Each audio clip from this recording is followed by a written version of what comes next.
దేశం డాక్టర్ అంబేద్కర్ గారు రాసినటువంటి రాజ్యాంగం కాబట్టి ఇది పెద్ద ప్రజాస్వామ్యమైన దేశం అండి. ఈ ప్రజాస్వామ్యం దేశం ఎప్పుడు కూడా ఉలుపు పలుకు ఉండదు, ఎవరి జోలికి పోదు, ఎవరిని ఏమనదు. ప్రజాస్వామ్యం దేశం, ప్రజలకు అన్ని హక్కులు ఉంటాయి కాబట్టి ఈ ఎవరి జోలికి పోదు. ఎవరన్నా మన జోలికి వస్తే ఊరుకోదు. మన భారత సైన్యం చాలా అప్రమత్తంగా కట్టుదిట్టంగా ఉంటుంది ఎప్పుడు. మరి కాబట్టి మేము కోరుకునేది ఏంటంటే, ఐక్యరాజ్య సమితిని కోరేది ఏంటంటే, అమెరికా అగ్రరాజ్యం చిన్న దేశాలపై పెత్తనం చేయటం కాకుండా అణచివేతకు గురి చేయటం, దేశాలని వాళ్ళ వంచన చేసుకోవటం ఇది కరెక్ట్ కాదనేది నా అభిప్రాయం. ఇప్పుడు పెద్ద దేశం అయితే ఏం చేయాలా?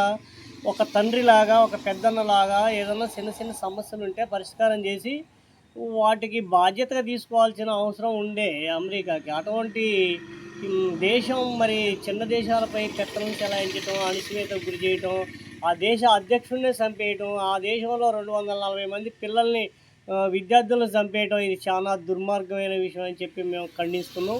ఆ పిల్లల్ని చంపటం కానీ, ఆ దేశంపై యుద్ధం చేయటం కానీ అది కరెక్ట్ కాదు. ఏదైనా సమస్య ఉంటే ఐక్యరాజ్య సమితిలో పెట్టి కూర్చొని మాట్లాడాల్సిన అవసరం ఉండే. అటువంటి విషయాలన్నీ పక్కన పెట్టి ఎట్లాగా నాదే నడుస్తుంది, నేను బలం కల్లోడిని, నేనే కొడతా, నేనే తిడతా అంటే అది కరెక్ట్ ఏం కాదు. అట్లా ఎంతోమంది బలం ఉందని చెప్పి వీగినోళ్ళందరూ మట్టి గరిచిపోయినారు. అటువంటి పెత్తనం చెలాయించడం కరెక్ట్ కాదని చెప్పి నా యొక్క అభిప్రాయం.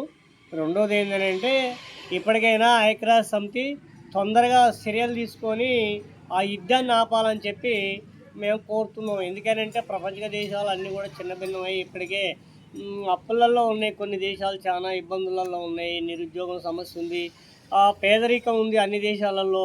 ఇవన్నీ దృష్టిలో పెట్టుకొని వెంటనే యుద్ధాన్ని ఐక్యరాజ్య సమితి చొరవ తీసుకొని ఆ యుద్ధాన్ని ఆపాలని చెప్పి నా యొక్క అభిప్రాయం.